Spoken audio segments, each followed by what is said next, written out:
Quels que soient les épreuves, enfants de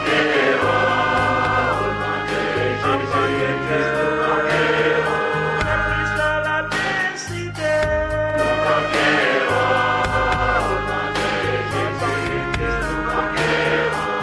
quelles que soient les épreuves, enfants de Jésus, quelle que soit l'adversité,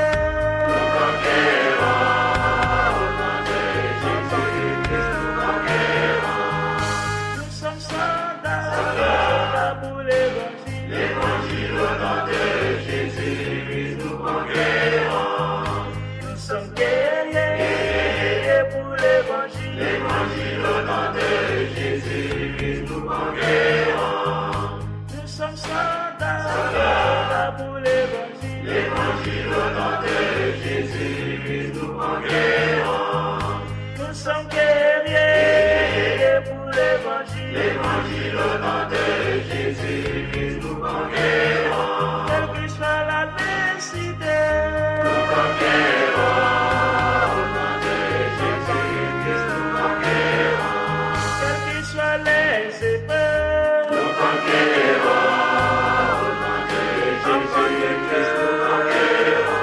Quelle que soit l'adversité, nous conquérons. Au nom de Jésus-Christ nous conquérons.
Le monastère catholique La Très Sainte Famille, en croyant dénoncer les erreurs au sein de leur dénomination, l'Église catholique romaine, met en effet par ricochet en lumière et confirme, d'une part, ses croyances et dogmes dévoilés et contestés avec force et véhémence par les réformateurs, puis d'autre part, confirme l'agenda maçonnique, luciférien et démoniaque du Vatican, et de sa religion d'État, l'Église catholique romaine, dont le but est l'écuménisme, la pierre tombale de toutes les religions inventées par l'homme, pour l'édification de la religion mondiale de l'Antichrist.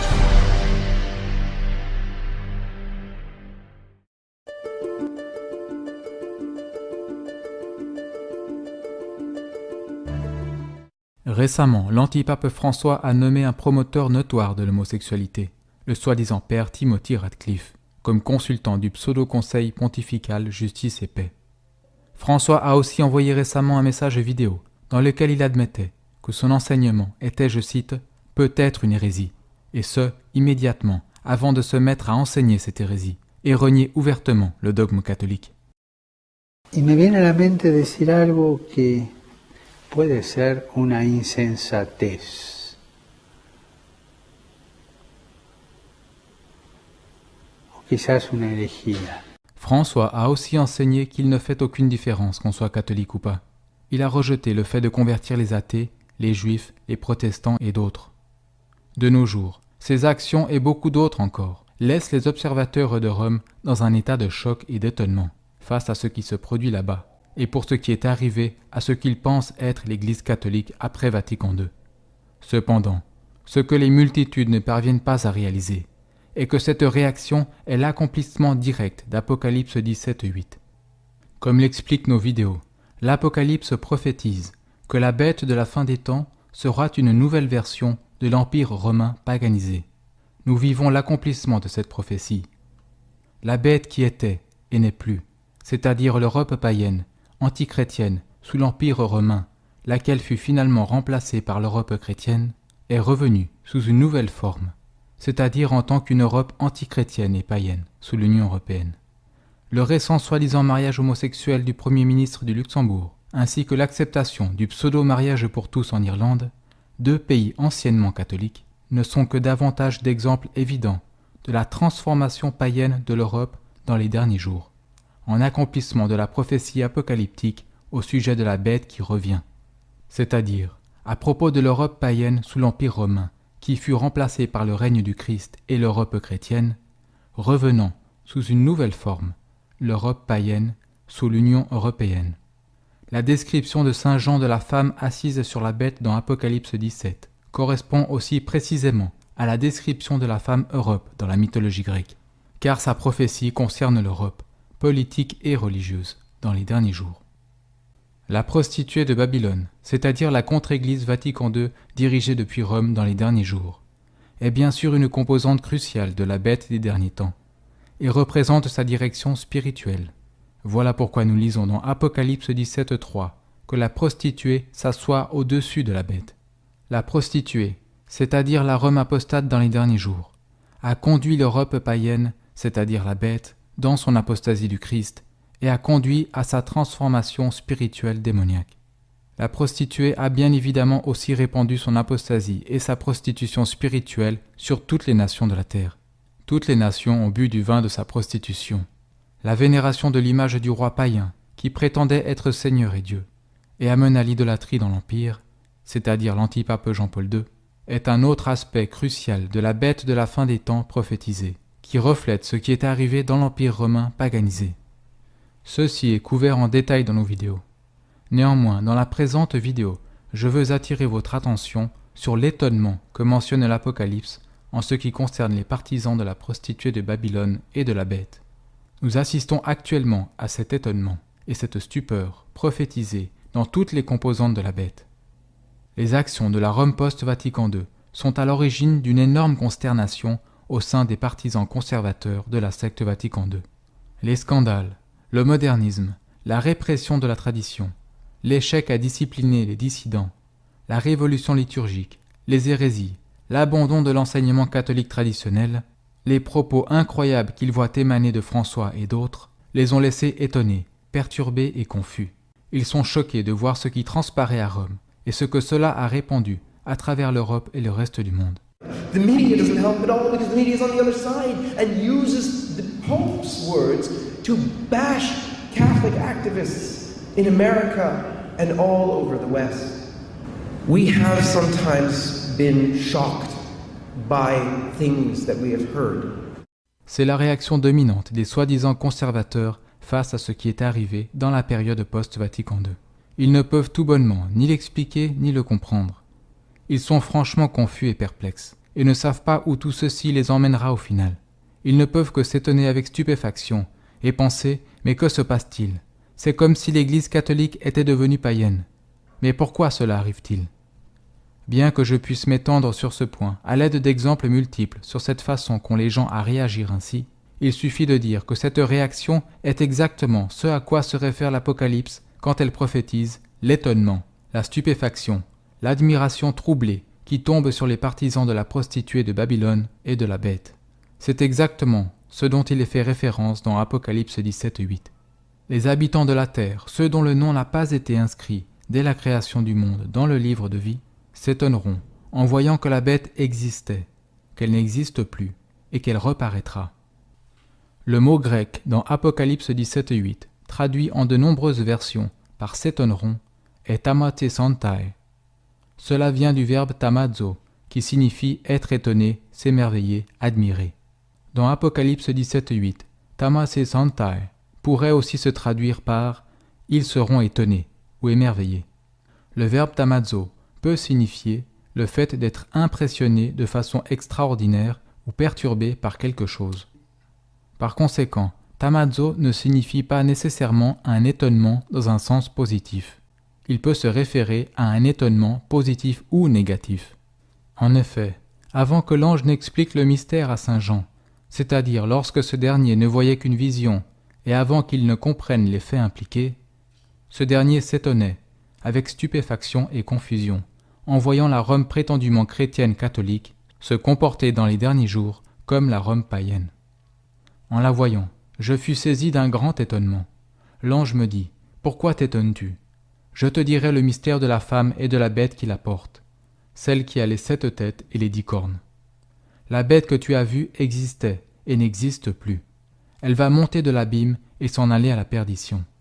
Les habitants de la terre, ceux dont le nom n'a pas été inscrit dès la création du monde dans le livre de vie, s'étonneront en voyant que la bête existait, qu'elle n'existe plus et qu'elle reparaîtra.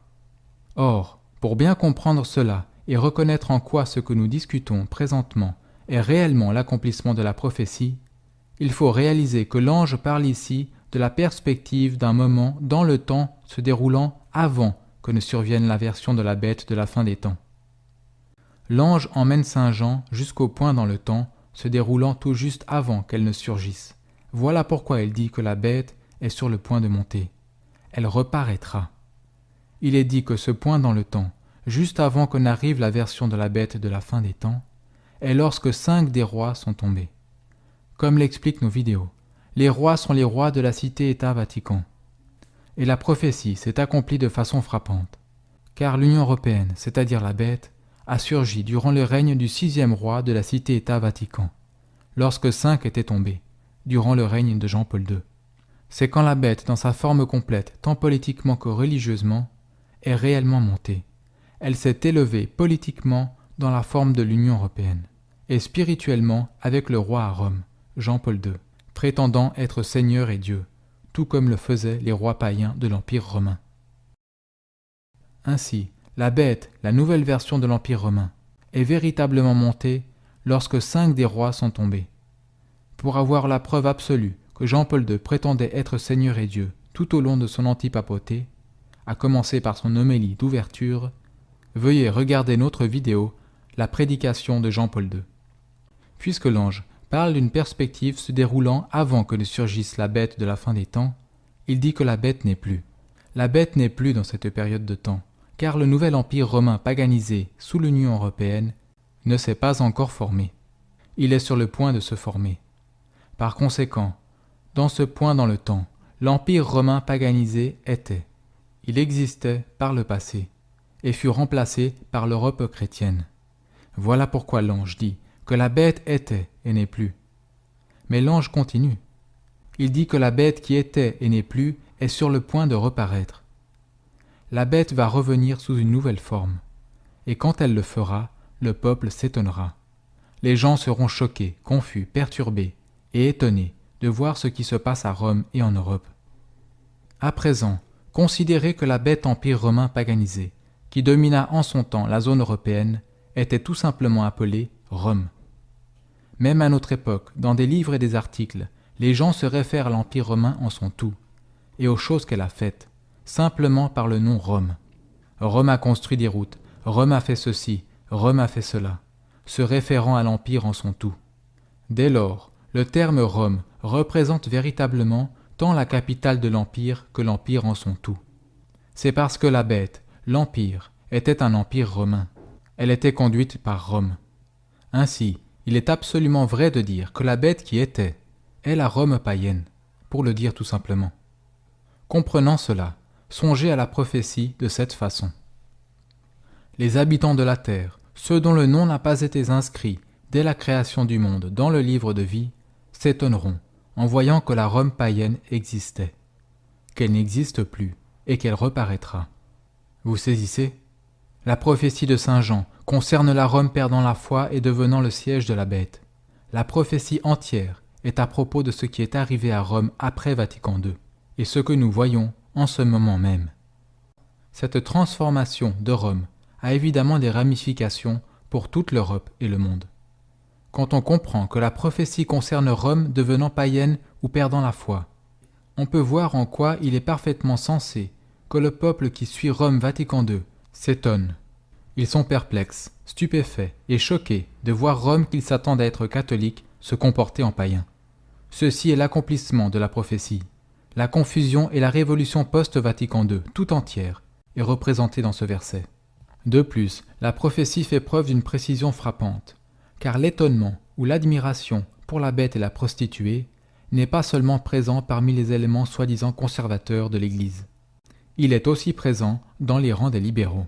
Par exemple, ceux qui soutiennent l'agenda homosexuel, qui revendiquent l'approbation des pseudo-mariages pour tous, et d'autres, sont étonnés de voir la soi-disant Rome catholique parlant désormais la même langue qu'eux. En effet, le monde entier pratiquement, incluant le monde non catholique, est étonné de voir ce qui est arrivé à Rome et par conséquent dans la pseudo-église catholique de façon générale. Vous n'avez qu'à considérer comment Elton John, Al Gore, Barack Obama ou d'autres personnalités mondialement connues louent actuellement la direction prise par François et Rome. Ils sont étonnés de se retrouver en accord et de soutenir le message de Rome. Dans leur cas, c'est un étonnement joyeux, une joyeuse admiration. Pope Francis is quite an inspiring figure, really a phenomena. I've been startled with the clarity of the moral force that he embodies. Même des protestants sont étonnés de voir la supposée Rome catholique rejetant des apologétistes catholiques, rejetant la conversion des non-catholiques, etc. Ils ne réalisent pas qu'ils voient la bête prophétisée et non l'Église catholique. Le verbe tamazo, je m'étonne, j'admire, est utilisé moult fois dans l'Apocalypse et dans le chapitre 17 en lui-même. Dans l'Apocalypse, il se réfère et englobe les deux formes d'étonnement, la grande confusion des faux conservateurs et l'étonnement des joyeux libéraux, qui sont tout excités de voir que Rome parle désormais leur langue démoniaque et ajoute davantage de soutien à leur vil agenda. La grande confusion ou l'étonnement des faux conservateurs porte sur elle une importance non négligeable, puisque les faux conservateurs et les faux traditionalistes se sentent beaucoup plus concernés par des sujets spirituels et catholiques que les gauchistes. La tromperie, qui les prend au piège et les damne au final, représente le véritable succès de la bête et de la prostituée. Puisque les faux conservateurs et les faux traditionalistes qui suivent la bête et la prostituée sont incapables de voir la réalité de la situation par les yeux de la foi, ce qu'ils verraient, s'ils acceptaient la grâce de Dieu et embrassaient les vraies positions, ils sont perdus quand ils tentent d'expliquer ce qui se passe. Ils demeurent choqués, déconcertés, perturbés et confus de voir la Rome supposée catholique agir en Rome païenne. Ils s'étonnent tandis qu'ils suivent la bête. Néanmoins, les vrais catholiques de notre époque, qui ont la vraie foi et sont armés de bonnes informations, ne s'étonnent pas. Nous réalisons que François n'est pas le pape, mais un antipape. Nous réalisons que la secte Vatican II n'est pas l'Église catholique, mais la prostituée de Babylone, laquelle fut prophétisée et fait partie de la bête. Nous savons pourquoi Rome agit de la sorte. La révélation de Dieu nous a prévenus que dans les derniers jours, ce serait le cas. Ceci n'est donc pas contraire à l'indéfectibilité, car que ceci se produise un jour fait partie du dépôt de la foi. Il est aussi extrêmement important de noter que le nom tauma, qui est de la même origine que le verbe tamazo, est utilisé dans 2 Corinthiens chapitre 11, versets 13 à 15, en référence à de faux apôtres, de faux ministres ou de faux pasteurs du Christ. Ceci est une preuve supplémentaire que la racine du mot, telle qu'utilisée dans l'écriture inspirée, peut signifier un étonnement provoqué par de faux chefs chrétiens faisant de viles choses ou s'engageant dans un comportement inhabituel, non caractéristique de celui des dirigeants chrétiens. Ce sens s'applique parfaitement avec la façon dont tamazo est utilisé dans l'Apocalypse et dans l'Apocalypse 17 et 8. La prostituée et la bête évoquent de l'étonnement ou de l'admiration parmi les partisans et les non-informés, car elle représente une contre-église qui prétend tenir la vraie autorité chrétienne catholique, mais fait des choses qui ne sont pas caractéristiques de cette autorité. En réalité, il est intéressant de constater que le nom tauma, qui est de la même origine que le verbe tamazo, n'est utilisé que 2 fois tout au long du Nouveau Testament. Le nom tauma est utilisé ici dans 2 Corinthiens 11, 14, pour se référer spécifiquement à l'étonnement, au choc ou à la confusion causée par de faux apôtres et des faux ministres, par des personnes qui représentent en réalité Satan, tout en prétendant représenter le Christ. Dans ce verset, tauma signifie l'étonnement ou la confusion engendrée par les gens qui ne possèdent pas l'autorité apostolique ou l'autorité de l'Église du Christ, mais se déguisent comme ceux qui la possèdent. Le nom tauma, qui dans 2 Corinthiens 11, 14 signifie cette même réaction de choc et de confusion causée par de faux apôtres, est utilisé une autre fois seulement dans le Nouveau Testament. Il est utilisé dans Apocalypse 17, 6, pour décrire Saint Jean voyant pour la première fois la prostituée de Babylone. Lorsqu'il la voit pour la première fois, il dit qu'il fut saisi d'un grand étonnement, tauma mega. Vous voyez le lien? Lorsque Saint Jean vit la prostituée pour la première fois, il fut saisi tauma mega d'un grand étonnement, car la prostituée de la fin des temps à Rome est le plus grand exemple de l'histoire de ce que met en garde 2 Corinthiens 11, 13 à 15. De faux apôtres déguisés en apôtres du Christ, et le choc, l'étonnement et la confusion que causeront ceux-ci. Ils prétendent représenter le Christ et son Église, alors qu'en réalité, ils représentent Satan et une Église de contrefaçon. Et lorsque vous pensez aux faux apôtres, songez par exemple aux antipapes hérétiques, posant faussement comme ayant l'autorité de l'apôtre Saint Pierre, alors qu'ils ne l'ont pas. Vous voyez ainsi pourquoi Saint Jean, lorsqu'il vit la prostituée pour la première fois, et avant que l'ange ne lui donne plus d'informations sur son compte, il s'étonna, tauma mega. Il contemplait une organisation, une contre-église de la fin des temps dirigée par Rome, sous de tels imposteurs hérétiques et faux apôtres. Il contemplait une organisation revêtue des couleurs et apparences de la vraie Église, prétendant avoir l'autorité apostolique, alors qu'elle ne l'a pas. Tout ceci prouve véritablement que l'Église catholique est l'unique et vraie Église, non pas une fausse Église. La tromperie de la fin des temps vise à tromper les fidèles de la vraie Église, par l'instauration d'une contre-Église prenant la ville de Rome, dans les derniers jours. Pour plus d'informations sur ces sujets, regardez nos vidéos « Le monde arrive-t-il à sa fin ?» et « l'Antéchrist révélé, la bête qui était et n'est plus, est revenue ». Donc ceux qui suivent l'antipape François et la secte Vatican II doivent réaliser la chose suivante. Vous ne suivez pas l'Église catholique, vous suivez la bête et la prostituée prophétisée.